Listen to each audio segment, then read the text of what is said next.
Pemirsa, gado-gado, makanan khas dari Betawi yang banyak diminati oleh warga Palembang. Makanan yang memiliki bahan utama sayur-sayuran dan lontong ini sangat pas disantap di siang hari.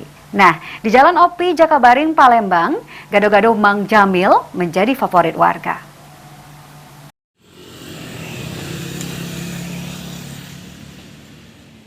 Gado-gado, makanan Indonesia yang berasal dari Betawi, di mana warga Palembang sendiri banyak yang menyukai makanan yang satu ini. Gado-gado sendiri merupakan salah satu makanan yang memiliki bahan utama sayur-sayuran yang direbus, lalu ditiriskan kemudian dicampur dengan lontong dan bumbu kacang yang sudah diulek. Nah, di Jalan Opi Jakabaring Palembang, ada salah satu penjual gado-gado yang laris manis. Bahkan warga rela mengantri demi mendapatkan gado-gado ini. Ialah gado-gado Mang Jamil. Dengan resep spesial, gado-gado Mang Jamil disajikan dengan sayur-sayuran segar, bumbu saus kacang pilihan, kerupuk, dan telur ayam. Komposisi ini membuat gado-gado sebagai sajian kuliner khas Indonesia yang enak dan sehat, serta menggugah selera makan.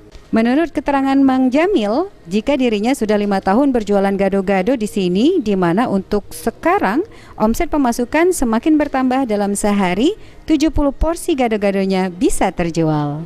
15. Buka dari jam berapa ke jam berapa, Pak? Dari jam 9 sampai ke jam 4. Spesial gado-gado kita nih apa, Pak De, yang membedakan dengan Pak De? Jangan ya? Apa, Pak De? Mungkin bumbunya Pak De. Mungkin bubiro bumbunya kali ya. Masak rame nih, Pak De. Sering apa ini ya? Sehari bisa ngabis ke berapa, Pak De? Ya ada 70 lah ya.